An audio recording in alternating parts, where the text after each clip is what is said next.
Narrated by Aisha. The Prophet peace be upon him did something as it was allowed from the religious point of view, but some people refrained from it. When the Prophet peace be upon him heard of that, he, after glorifying and praising Allah, said, "Why do some people refrain from doing something which I do? By Allah, I know Allah more than they." Narrated by Ibn Abi Mulaika.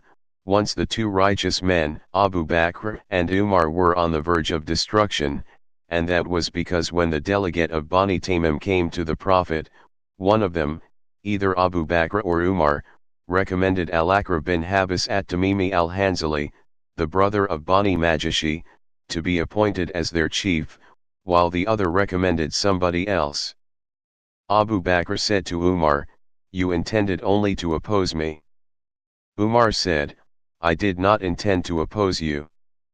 Then their voices grew louder in front of the Prophet peace be upon him, whereupon there was revealed, "O believers!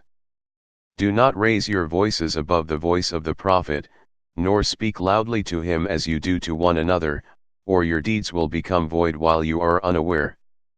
Indeed, those who lower their voices in the presence of Allah's Messenger are the ones whose hearts Allah has refined for righteousness. They will have forgiveness and a great reward." Surah 49 verse 2-3. Ibn Az-Zubair said, "Thenceforward when Umar talked to the Prophet, he would talk like one who whispered a secret, and would even fail to make the Prophet peace be upon him hear him, in which case the Prophet peace be upon him would ask him to repeat his words." Narrated by Aisha, the mother of believers. Allah's Messenger peace be upon him during his fatal ailment said, "Order Abu Bakr to lead the people in prayer." I said, "If Abu Bakr stood at your place, in prayers, the people will not be able to hear him because of his weeping, so order Umar to lead the people in prayer." He again said, "Order Abu Bakr to lead the people in prayer." Then I said to Hafsa, "Will you say, to the Prophet, if Abu Bakr stood at your place, the people will not be able to hear him because of his weeping, so order Umar to lead the people in prayer." Hafsa did so, whereupon Allah's Messenger peace be upon him said, "You are like the companions of Joseph." See Qur'an, Surah 12 verse 30-32. Order Abu Bakr to lead the people in prayer. Hafsa then said to me, "I have never received any good from you." Narrated by Sal bin Sa'd as-Sa'idi. Uwaymir al-Dashajlani came to Asim bin Adi and said, "If a man found another man with his wife and killed him, would you sentence the husband to death, in qisas, i.e., equality in punishment?" O Asim, please ask Allah's Messenger peace be upon him about this matter on my behalf. Asim asked the Prophet peace be upon him, but the Prophet disliked the question and disapproved of it. Asim returned and informed Uwaymir that the Prophet disliked that type of question. Uwaymir said, "By Allah, I will go, personally, to the Prophet." Uwaymir came to the Prophet peace be upon him when Allah had already revealed Quranic verses, in that respect, after Asim had left, the Prophet peace be upon him. So the Prophet peace be upon him said to Uwaymir, "Allah has revealed Quranic verses regarding you and your wife." The Prophet peace be upon him then called for them, and they came and carried out the order of li'an. Then Uwaymir said, "O Allah's Messenger peace be upon him! Now if I kept her with me, I would be accused of telling a lie." So Uwaymir divorced her, although the Prophet peace be upon him did not order him to do so. Later on, this practice of divorcing became the tradition of couples involved in a case of li'an. The Prophet peace be upon him said to the people, "Wait for her.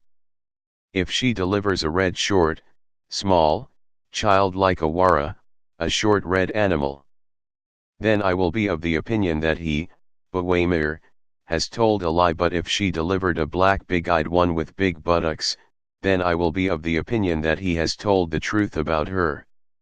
Ultimately she gave birth to a child that proved the accusation.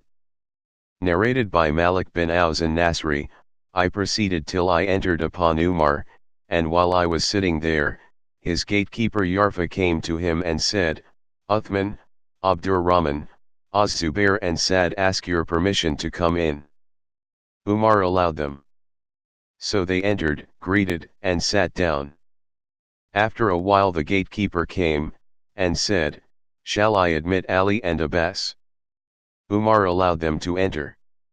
Al-Abbas said, O chief of the believers, judge between me and the oppressor, Ali. Then there was a dispute, regarding the property of Bani Nadir, between them, Abbas and Ali. Uthman and his companions said, O chief of the believers, judge between them and relieve one from the other. Umar said, Be patient.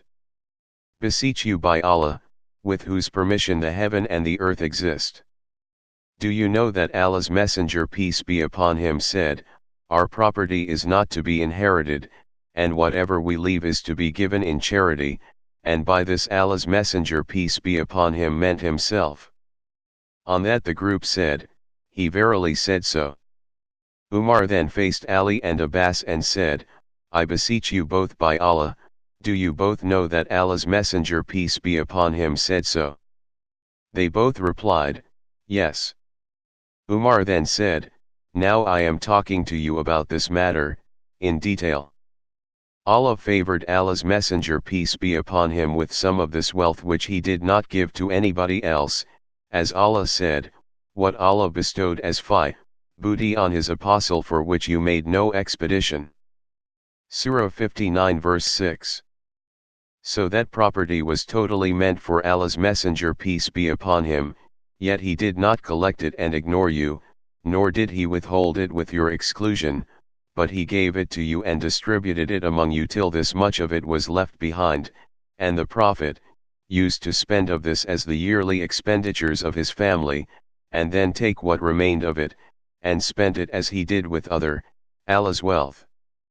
The Prophet peace be upon him did so during all his lifetime, and I beseech you by Allah, do you know that? They replied, Yes. Umar then addressed Ali and Abbas, saying, I beseech you both by Allah, do you know that? Both of them replied, Yes. Umar added, Then Allah took his apostle unto him. Abu Bakr then said, I am the successor of Allah's Messenger peace be upon him and took over all the Prophet's property, and disposed of it in the same way as Allah's Messenger peace be upon him used to do, and you were present then. Then he turned to Ali and Abbas and said, You both claim that Abu Bakr did so and so in managing the property, but Allah knows that Abu Bakr was honest, righteous, intelligent, and a follower of what is right in managing it. Then Allah took Abu Bakr unto him. I said, I am the successor of Allah's Messenger peace be upon him and Abu Bakr.